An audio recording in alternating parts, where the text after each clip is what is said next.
Good afternoon, everybody. This is J.D. LaRock, the president of Commonwealth Corporation. Thanks so much for joining us this afternoon. We see that folks are still logging on to the webinar, so we're just going to give folks a minute to log on, and then we'll begin very shortly. Thanks so much, and hang tight.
Good afternoon, everybody. This is J.D. LaRock from Commonwealth Corporation. Thanks so much to all of you who have taken time to join us this afternoon. We appreciate it. We had an outstanding response to our RFQ and look forward to telling you a little bit more about this initiative to enhance digital innovation and lifelong learning projects in healthcare across the Commonwealth of Massachusetts. And I'm joined today by my colleagues Lisa Ulrich, who is the lead consultant on our effort, and Teresa Rowland, who is the Vice President of Sector Strategies at Commonwealth Corporation. Together, we will go through the elements of the webinar today.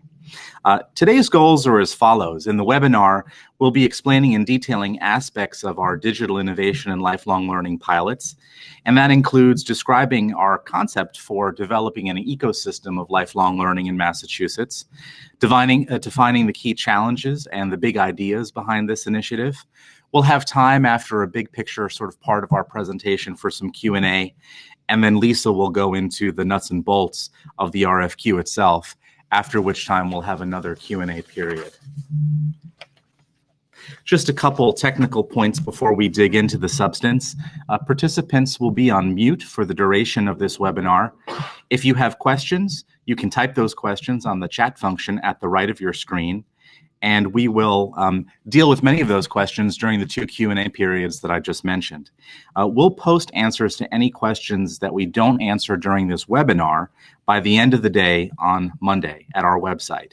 And you can visit our website at comcorp.org/available-funding/ for the latest questions and answers.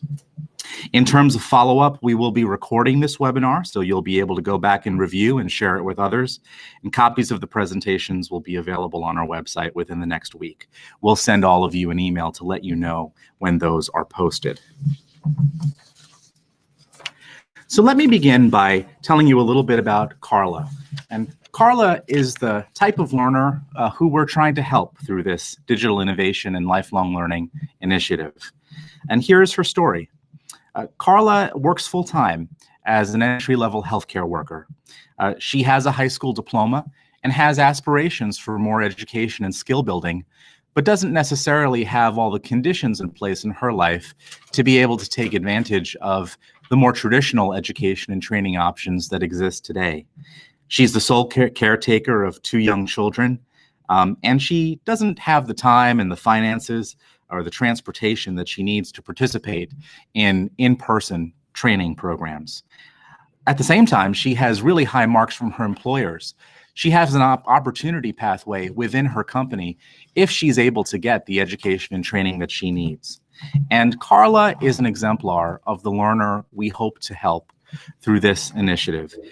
We think that there are tens of thousands, hundreds of thousands of people in the Commonwealth of Massachusetts who are in a similar situation to Carla.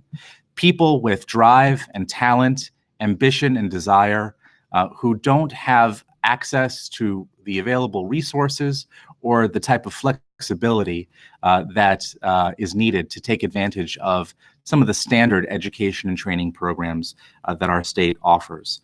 So the big question that we've set out in putting forward this initiative is, how can we help Carla and other workers like her achieve her full potential. As a backdrop to Carla's story, we've also been mindful of considering some of the big challenges that we as a Commonwealth face, and most of you on this webinar will be familiar with these challenges as well. They include a persistent middle skills gap in the Commonwealth of Massachusetts, a growing issue regarding the shrinking workforce in Massachusetts, and a persistent issue regarding the high cost of college. So let me take those issues in turn. In Massachusetts, we are lucky in that we have an abundance of high-skilled workers. We also have an abundance of lower-skilled workers, but we have a persistent middle skills gap. 46% of all available jobs in Massachusetts are middle-skilled positions, but only 35% of available workers in Massachusetts are middle-skilled. As we move forward and deal with some demographic changes that are hitting our state, that persistent middle skills gap is only set to grow. As you see on the left side of your screen here, the population changes are trending toward an older population in Massachusetts. Between 2010 and 2035, the demographic group from age 5 to 19 is projected to decrease by almost 5%, and the demographic group of 65 plus will be increasing by 86%. Those of you who are on the webinar and in the higher education space already know that lower birth rates are translating into lower student populations, and ultimately that translates into a smaller workforce. So the opportunity before us is to provide more innovative training and education approaches that tap into the adult workforce, who in many cases are in these entry-level jobs, and with some extra skill building can get to the next level and propel our workforce and economy further. As I mentioned, the high cost of college is a persistent problem in Massachusetts. Massachusetts has a wonderful and diverse higher education system. By and large, it's also an expensive higher education system. In various rankings of college affordability, Massachusetts ranks near the bottom in terms of affordability. And so we're very mindful of the challenge and the opportunity to create high quality but affordable options for many more learners in Massachusetts. And we've also learned something about the types of programs that learners would find attractive.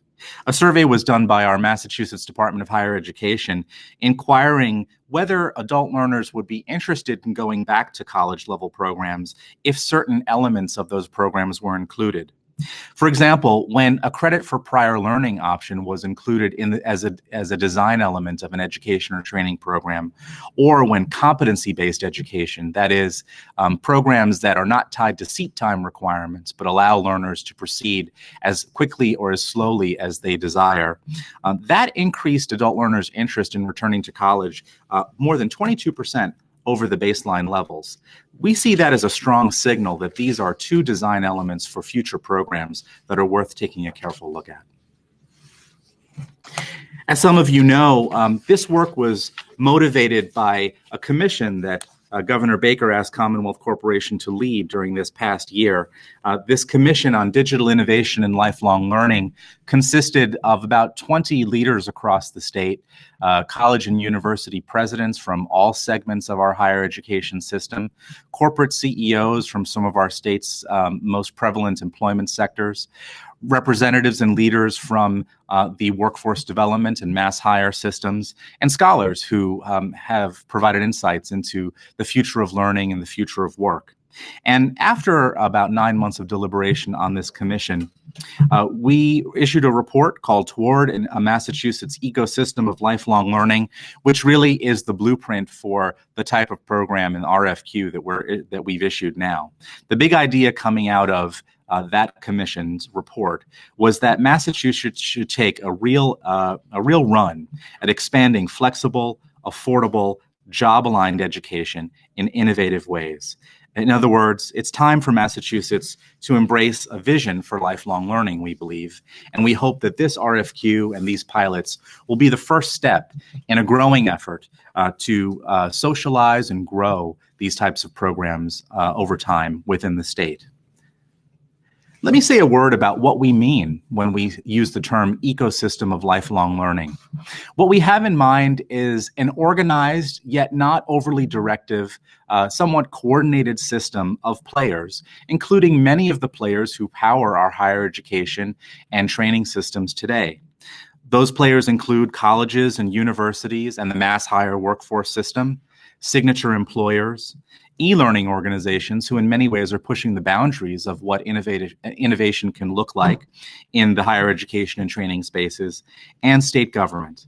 We have in mind socializing and growing innovative efforts that we can then increasingly devote public resources to support. As you know, this very RFQ is supported through a combination of both public and private resources, and we hope that that will be a model that we will again grow in the future. So that's the big picture behind our initiative, and we'll pause there to take some questions. As I said, if you have questions, you can type them in the chat function, and my colleague Teresa Rowland will be moderating and announcing some of the questions that have come in so far. Great. Good afternoon, everybody. If you haven't had a chance to enter your question into the chat box, please go ahead and take some time to do that right now. We'll get started with one question first, and then we'll give folks a chance to write in their other questions. We'll focus first on questions that are related to the presentation that JD just shared, and if there are other questions related to the actual application submission, we'll hold those until later in hopes that those will be addressed during the remaining part of the presentation.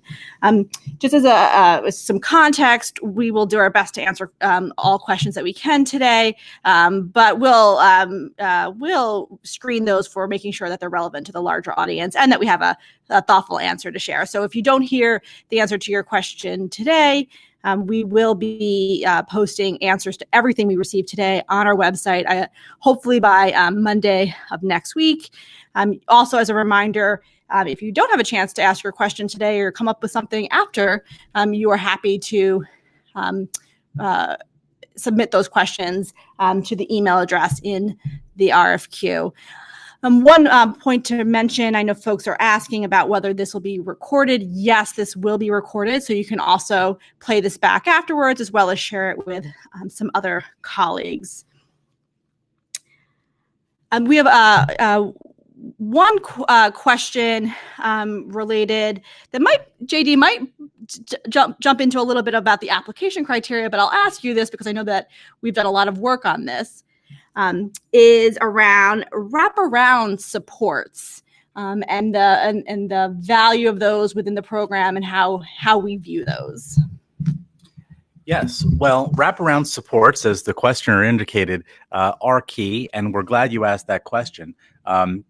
We definitely envision proposals that will be thoughtful around wraparound services for the learner population of interest.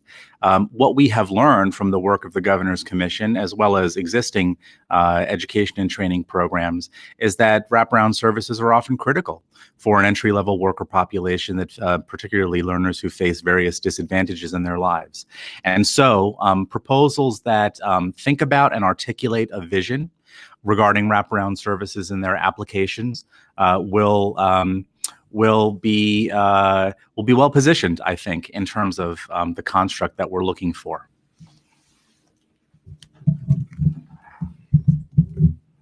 Great, thank you, JD. Another question that might also be related to, there might be a more technical answer in terms of how it relates to the actual RFQ submission, but certainly a question around whether the workforce training should be articulated to a college degree. And JD, I wonder if you could just say a little bit about when we were looking at this and what is our kind of vision and general outlook on that.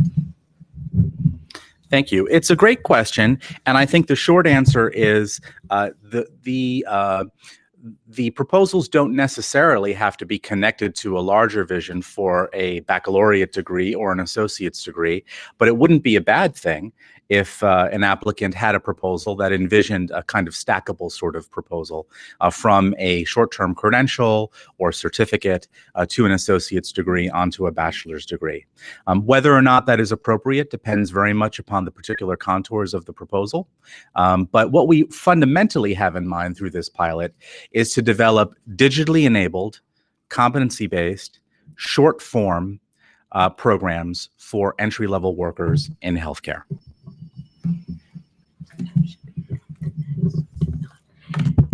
Thanks, JD. And there were a couple folks who were writing in a question, and you just addressed that right in the tail end of what you were sharing. And I know Lisa will share more when she walks through the actual content of the RFQ, but just reiterating that the focus of this particular RFQ is focused on the healthcare industry. I know a few people had that question. Well, let me take one more question right now, and then I'll turn it over to Lisa to walk through the RFQ requirements and what we're trying to do with those resources. And again, if we didn't answer your question, we'll come back and answer some questions after we review that. And also, if we don't get to your question today, we will go ahead and post all of the answers on our website. So please feel free to keep entering your questions into the chat box. So the last question, JD, and it really goes to what you're talking around about the ecosystem development, and folks are someone who wondered around, could they partner with another employer on this? And I know that that's really important to our work. And so I wonder if you could say a little bit more about the role of employers and certainly partnerships. Yes, well, I would say that employer partnerships are essentially a required element of what we're looking for, and we're particularly looking for proposals that envision partnerships with more than one employer. What we have in mind are types of programs that are highly work relevant and that allow learners to take advantage of opportunity pathways within their healthcare company or firm or organization. And so at the outset, we are looking for applicants who have an identified employer partner in mind and who can articulate some sort of vision at the outset for how a particular occupational category, for example, will be connected to the program that's envisioned, and the type of short-term training or education that will be beneficial for the workers in those positions.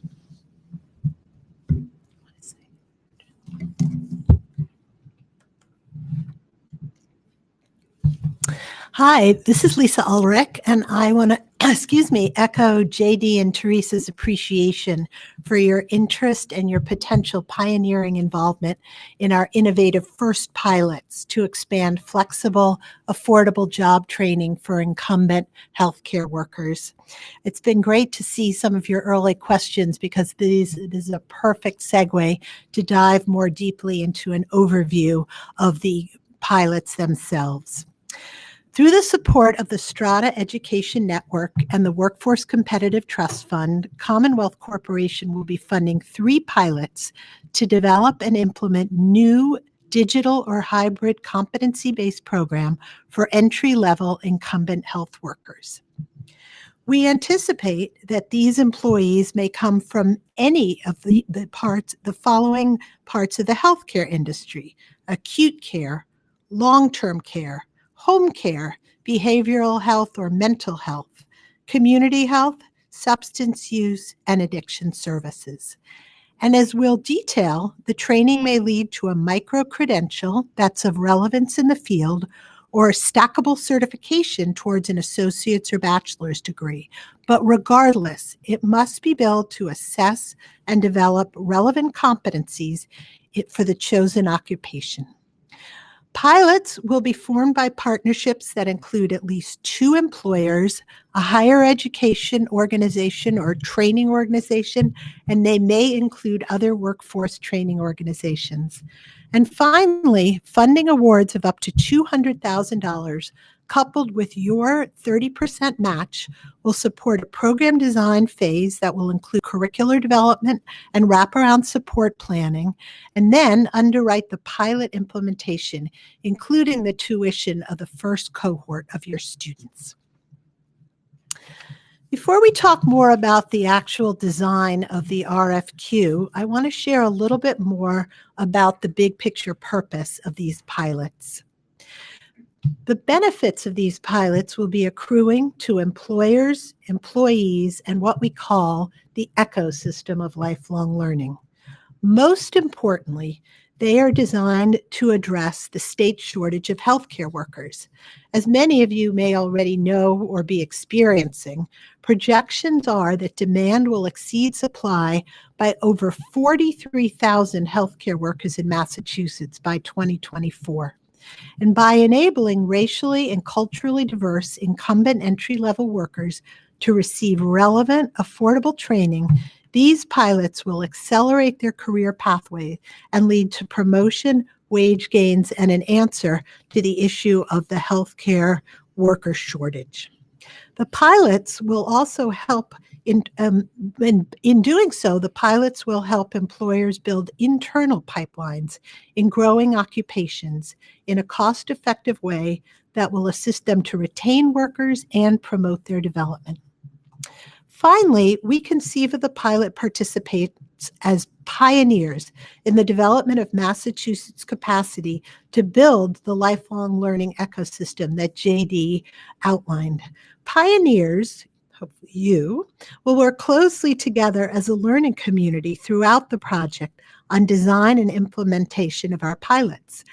Our goal will be to understand what conditions are necessary to establish successful programs and what impact participation in these pilots has on employees, employers, university, and training groups. In other words, we are embarking on a collective experiment to create high-impact, sustainable new programs. Now let's review the common elements of the program that the pilots will incorporate.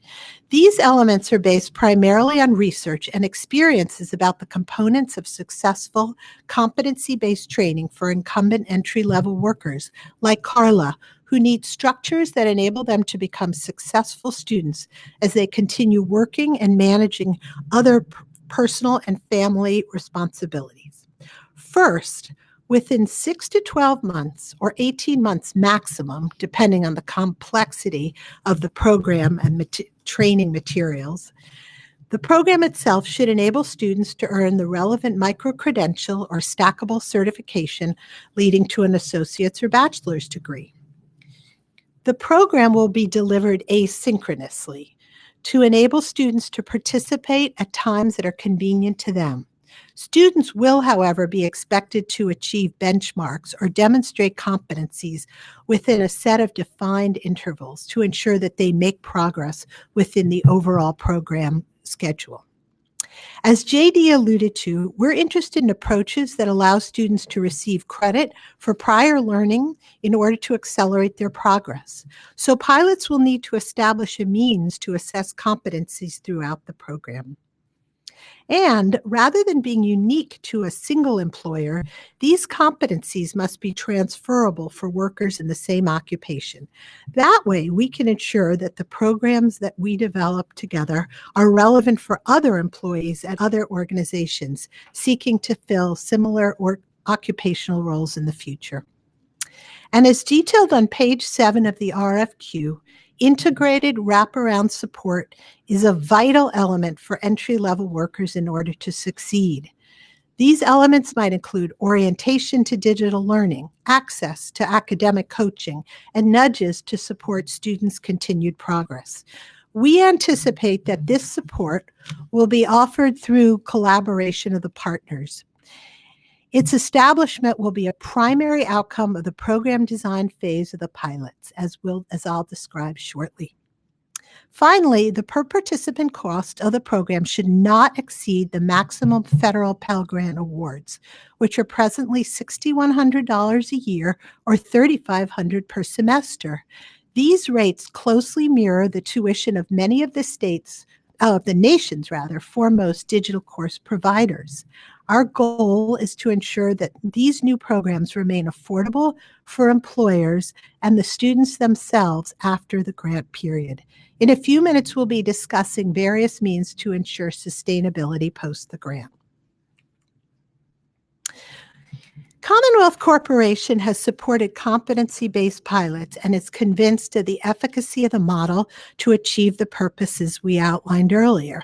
So I want to share a little bit more about what competency-based education means, because it may be a new idea to you. But especially because of its close alignment with employer needs, we consider competency-based education an effective solution for many learners as we tackle the growing workforce development challenges. Let's start with a little bit of history. Competency-based education is not actually a new idea. It's a resurgent 40-year-old educational model that uses learning, not seat time, as a metric for student success. Competency-based education stresses development and demonstrating competencies derived from skills that are relevant and required in the target profession, rather than the completion of traditional credit hours.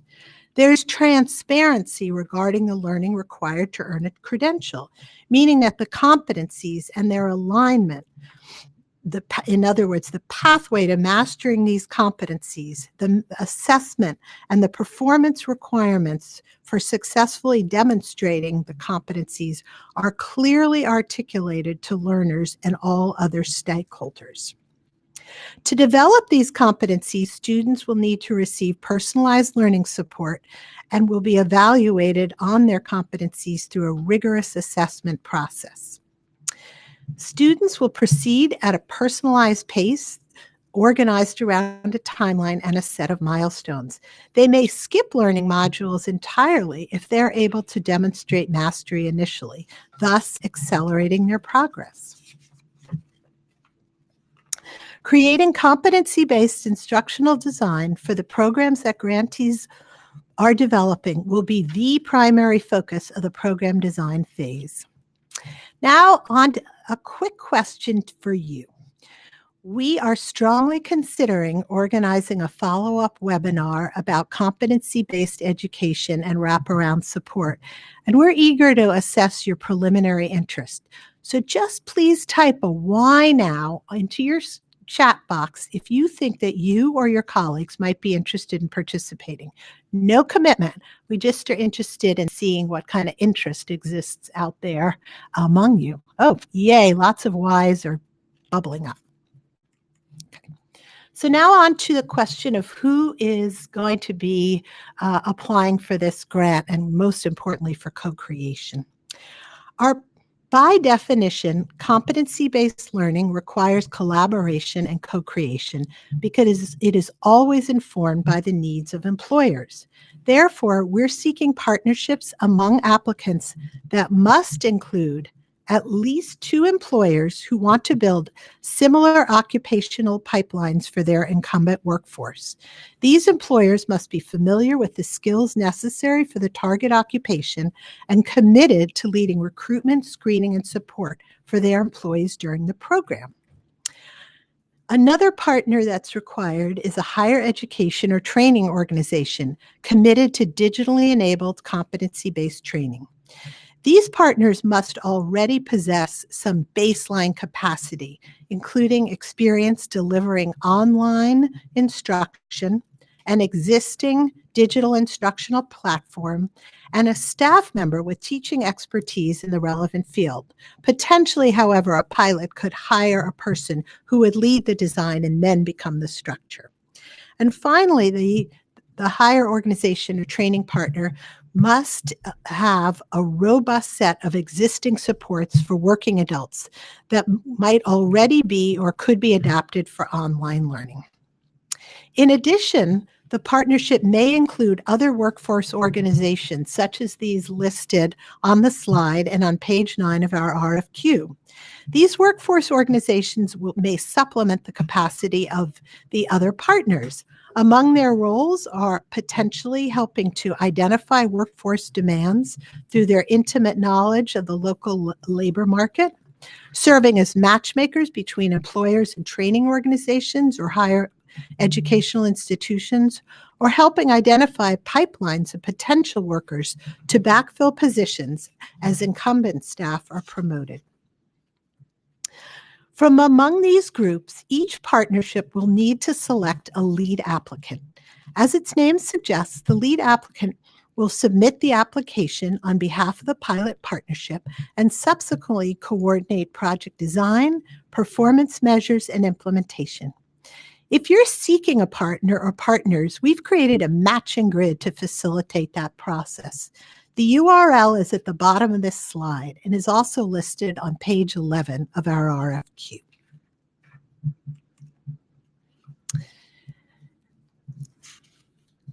Let's talk now about the co-creation of our model through the program design phase of our pilots.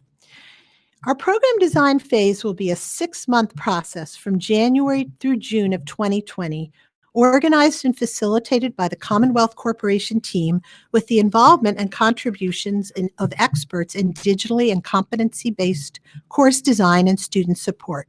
Please note on page 5, the RFQ mistakenly referred to a 6 to 8 month program design period. It will in fact be 6 months. During the program design phase, teams from each pilot, consisting of a lead organization representative, an employer representative, and the leader of the course design, will each participate on behalf of the pilot partnership. And in order to ensure the pilots benefit from the contributions and expertise of this collective, we will organize monthly group learning community meetings devoted to instruction and collaborative planning on topics such as competency-based course design and best practices for designing or refining wraparound support for adult digital learners. Each month, we'll conduct follow-up phone calls with pilot collaborative teams to support their progress and focus on issues, opportunities, and challenges that are unique to each. Throughout, our emphasis will be on learning and collaborative product and program creation in anticipation of launching by July 2020. This slide briefly details the proposed products of the program design process. Over its duration, each pilot collaborative will identify relevant professional competencies, develop an instructional plan for their assessment and attainment, design an outreach and vetting plan for students from among their employees, and create a support plan for students that leverages the respective expertise and talent of partners. In addition, we hope to increase our grantees' overall capacity for competency-based program design and delivery by sharing best practices and exemplars from experienced digital learning experts.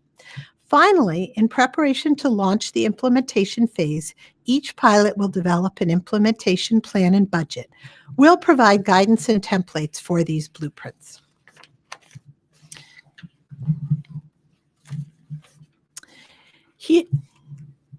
This slide is a thumbnail of our implementation plan. Implementation is forecast to begin in July 2020 after the program design phase ends and will be subdivided into 2 periods. Pilots will initially have a projected 3-month period to recruit students from among employers and vet and prepare these employees to become successful working students through preliminary guidance on topics such as time management. During this period, higher education and training partners will also have the opportunity to finalize their courses and prepare for digital instruction. During the second phase, beginning in and around October 2020, the first cohort of students will begin participating in the new training. Depending on the length of the program and its expense, there's some possibility that a second cohort could also participate before the end of the grant term in June 2022. Throughout, the partnership's continued wraparound support services will provide a vital foundation. These will include a preliminary orientation about how to become a successful online learning from both the technical and time management standpoint, access to academic coaching to complete assignments, which will be especially relevant to students who speak English as a second language, what we call nudges to ensure continued progress, and coaching to support persistence in the face of personal and professional challenges, and to provide further career and financial planning guidance. Support and coordination from employers may also include on-site coaching, release time, and access to services such as ESOL training. Throughout the implementation process, Commonwealth Corporation and our e-learning experts will provide continued support through coaching and potentially the involvement of the learning community as a web of resources for each pilot.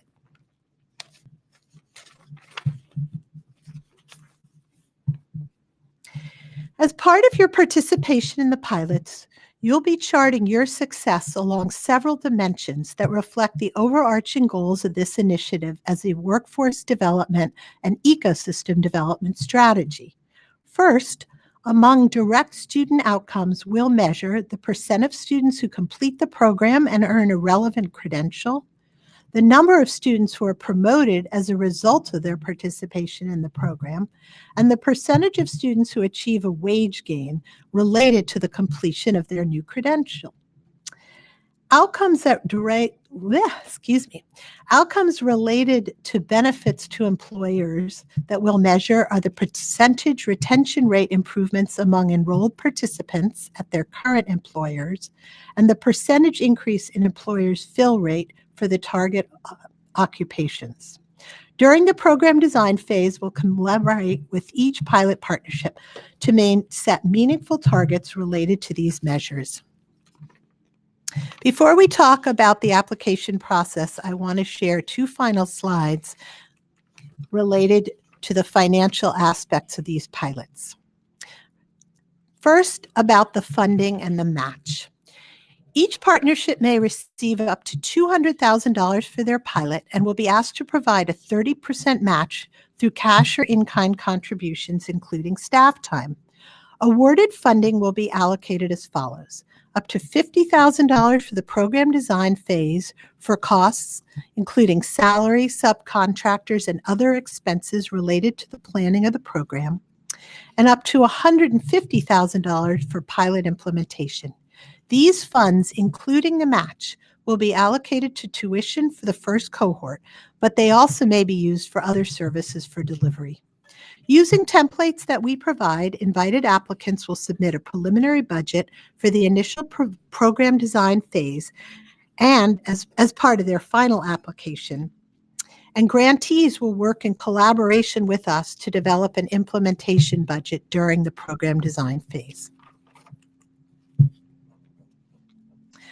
So how can these programs be sustained once the grant is over?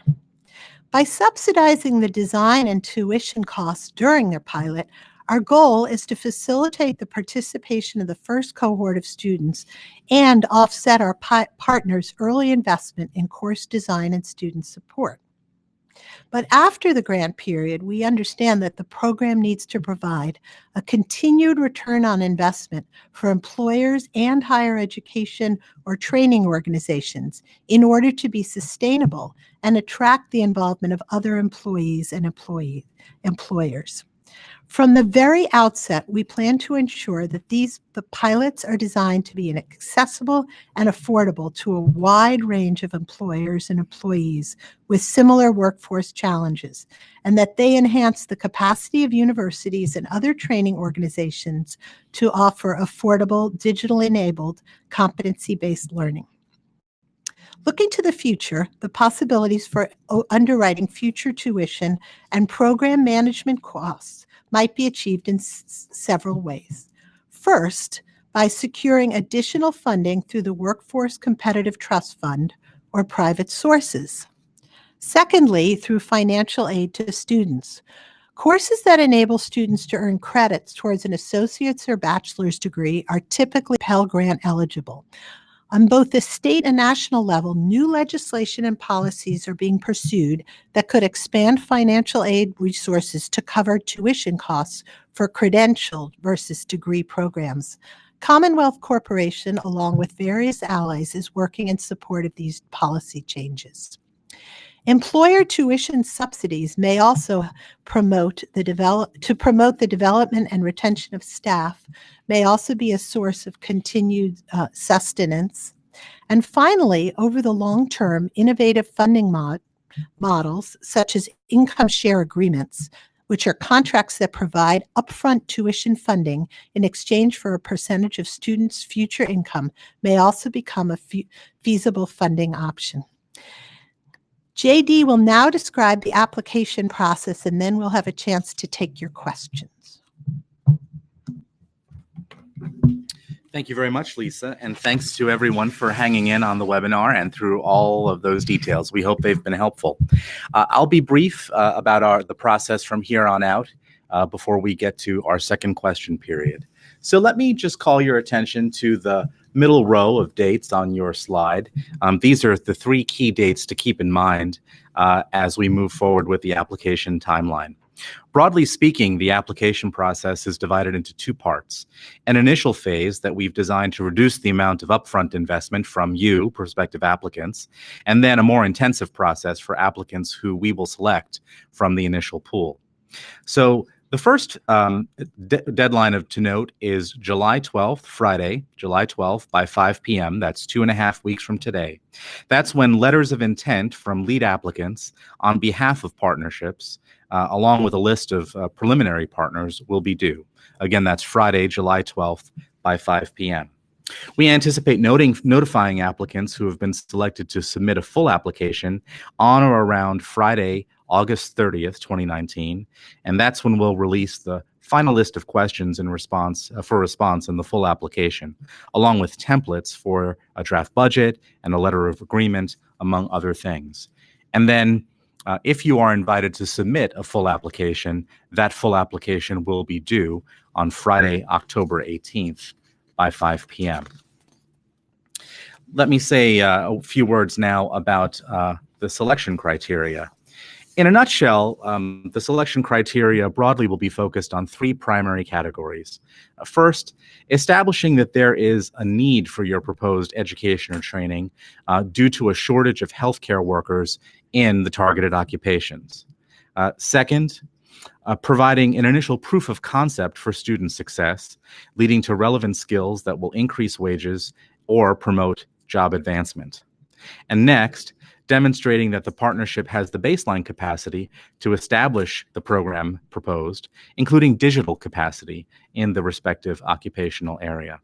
You can see a few more benchmarks that we'll be looking at here on the slide, but that, broadly speaking, is how we'll be assessing the letters of interest that come in.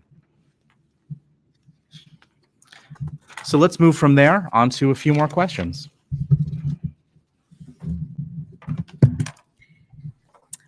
Thank you, everybody, for all these great questions that are coming in. We've received quite a few, and so we want to address some of them right now. And as I mentioned earlier, I think we'll definitely hold on some of them and follow up in writing.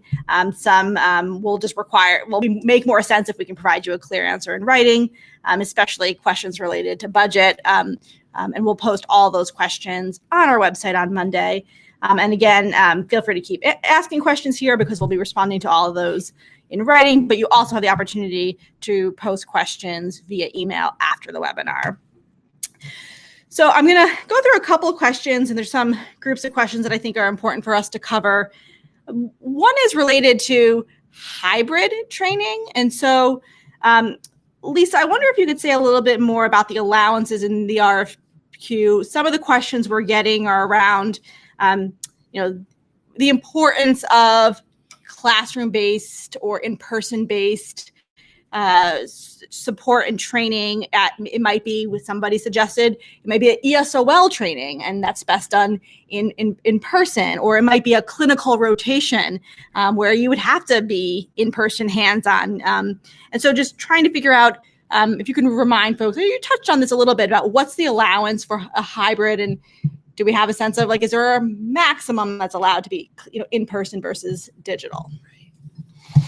Great question. I'm glad you asked because we know that so much of healthcare worker training does require some hands-on efforts to at least show that to demonstrate competencies.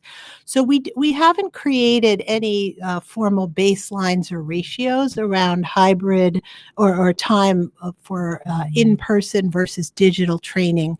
But we do expect that if their chosen occupations training does require hands-on efforts to both either practice or show competencies, that the employer or the partnership as a whole would be the place or the designer and for the actual training or testing process.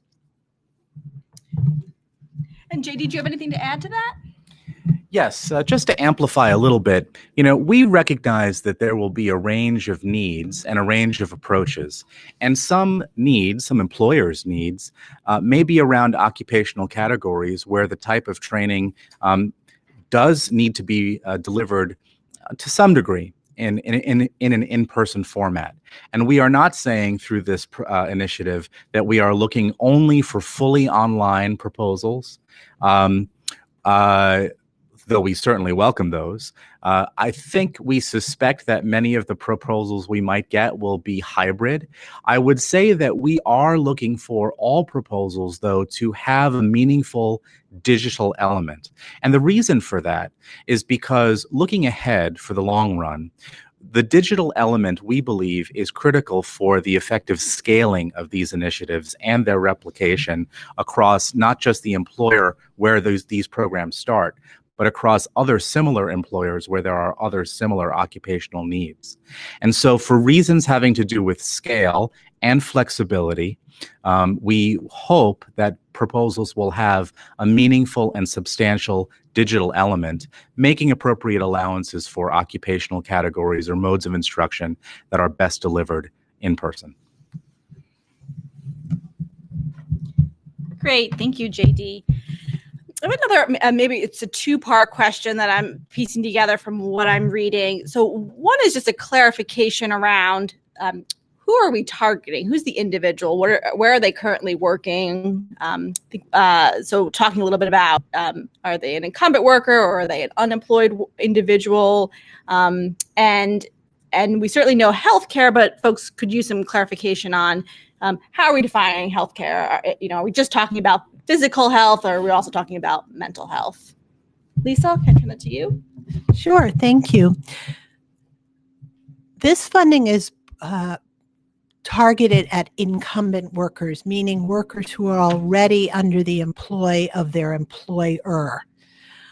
The range of healthcare occupations that we're interested in, as I shared earlier, is quite broad, and it certainly could include mental health as well as physical health. Just to reiterate, it will some of the occupations might come from long-term care, home care, behavioral health, community health, substance use, and addiction services, the latter or the last part of which we know there's a very significant increased need for and workforce shortage. I'm going to turn it over to JD for one moment to share a little bit more about the kind of the thinking or the theory about why we're beginning with incumbent healthcare workers. Thank you, Lisa. Well, one of the reasons why we're beginning where we are is because this part of the inspiration for this initiative comes from previous work that Commonwealth Corporation seed funded involving the development of a competency-based short form, a highly employer co-designed program that was aimed at incumbent entry-level healthcare workers. In that particular case, those were healthcare workers who were working more on the administrative side of the house, and the particular program was a healthcare management fundamentals certificate program that allowed entry-level people to step into their next level job. And it was actually connected to a stackable sort of pathway that led to associate's degrees and onto a baccalaureate degree. That's one example. It's not the only type of example of what we might be looking for here, but just a few thoughts on how you might approach this depending on the employers in your area, or the region in the Commonwealth that you're looking to help. As many of you know, the Commonwealth has developed regional skills blueprints. Many of you on this webinar may have participated in the development of those blueprints. And they offer a good bellwether as to the most acute occupational needs within particular cities, towns, and regions. So in putting together a proposal, you may want to consult the relevant regional skills blueprint for your area and work from there. The capacity and willingness and interest of your potential employer partners is a critical early design choice for potential partnerships. We think it's pretty much an article of faith that the most successful partnerships that we fund will be those where there is not only a high degree of buy-in from the education or training partners, but from the employer partners as well. So as you set out to think about applying for this opportunity, we encourage you to have early and deep and frequent conversations with potential employer partners so you can get a real good read on what the most relevant occupational categories are, the extent to which capacity exists or might need to be built in the ideation of a proposal, and go from there. We are looking to cast a wide net in terms of occupations, as Lisa articulated, and that's in part because healthcare is such a widespread need across many, many job types within that sector. Thank you, Lisa and JD.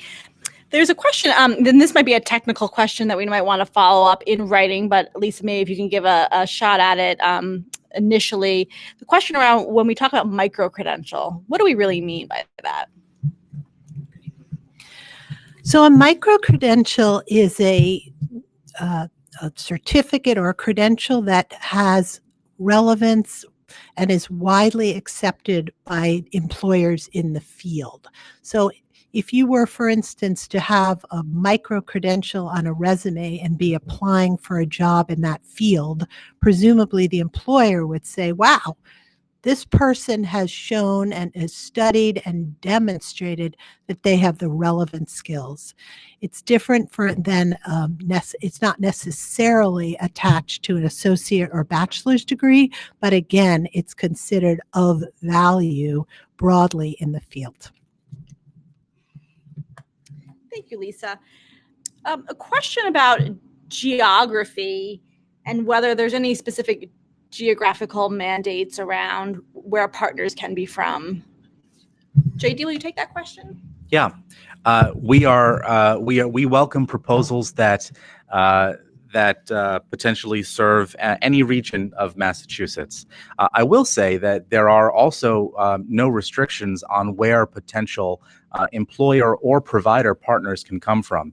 In other words, this RFQ is not limited to public entities within Massachusetts. Public and private institutions of higher education are eligible to apply. Public and private training organizations are eligible to apply. Organizations based outside of Massachusetts are eligible to apply. And we welcome the best ideas from all sources. I just want to clarify one thing, which is that the employers need to be benefiting and employing people who are in Massachusetts. So this wide range that JD spoke of is really referring to training organizations and or universities that may be in the state, and we've been really heartened by the number and types of schools that are applying, or outside. But again, just to make sure you're clear, employers and employees need to be here in Massachusetts. That's great. Thank you for that. And again, we'll follow up with all this in writing. We're kind of answering some questions on the fly. And we have a lot more questions that have come in, and really great to see those, and some variations of questions we've already answered and some questions we haven't. So I'm going to take one last process-oriented question just to wrap us up before I turn it over to JD to close. And again, just a reminder, continue to, for the next few minutes, put your questions into the chat, and we'll post these on responses to all these on our website and send out a notification when that has been done. And also continue to take questions at the email address in the RFQ. So the final process-related question is related to how many letters of intents will be invited to submit a full request for qualifications application. Lisa, can you answer that? Sure. We don't have a ceiling. In fact, we are going to be very throwing what we've called inside the organization a big tent. In other words, if an applicant meets or feels very promisingly close to our initial selection criteria, we'll invite them to submit a final application. And I hope that makes you even more interested and hopeful about the value of now applying, because we are looking at the promise and potential of our applications. In addition, the promise and potential counts a lot, especially as we think about starting a fairly new chapter in the kind of educational strategy that we're working on for employers, namely digital and competency-based education. Great, Lisa. Thank you. We're going to wrap up the portion of questions. And again, still had lots of questions that came in, so we will not forget you, and we will get you answers to those questions and post them on our site. And thank you for submitting all those. I'm going to turn it over to JD for some closing remarks. Well, thanks again to everybody for joining us today. We really appreciate your interest. A few final reminders. We'll publish this webinar by week's end. We will publish answers to your questions by Monday, and an email will go out with news that those answers have been uploaded to Commonwealth Corporation's website. And the letters of intent, the next step in this process, are due on Friday, July 12th. And if you have further questions, you can send them to the email address DILPilotQuestions, that's DIL for Digital Innovation and Lifelong Learning, pilotquestions@comcorp, COMMCORP.org. I want to close with just this quote from Governor Baker, who said this at a conference that some of you, I imagine, were at in 2017 when the first ideas behind this initiative were taking seed. He said, "It's possible to create a way for folks to learn that simply hasn't been available historically to people. And depending on how you learn and the speed with which you learn and the language that works for you and the approach that works for you, the possibilities here, folks, get pretty big. As long as people are willing to think differently about how all this fits together, the opportunities, again, are enormous." As you move forward in thinking about submitting a letter of interest, I hope you keep this quote in mind. We really are trying to socialize and develop something new here, something that builds on successful practices of the past, but also pushes forward and breaks new ground. We have a strong belief that digital innovation, competency-based learning, close design with employers are some of the keys to achieving success with learners who have tried and in some cases have not been able to access, in some cases have been unsuccessful in other types of education and training experiences. And we hope to draw on Massachusetts' strong record of innovation and being first in the nation and the world for many, many new educational approaches. So while we are starting carefully and judiciously and supportively with prospective pilots, our intent ultimately is large and bold and big. And so we hope that you will think in unconstrained ways, perhaps push the boundaries of what you think you may be able to do, given your current capacity. Because again, part of what we're trying to do is to bring together partners to build your capacity in creating the foundation for an ecosystem of lifelong learning. And so together, we're very hopeful that we can create this foundation and begin to serve learners at scale in ways that the Commonwealth and really nowhere else has been able to do before. Please draw on the inspiration, that inspiration, as you think about how to move forward.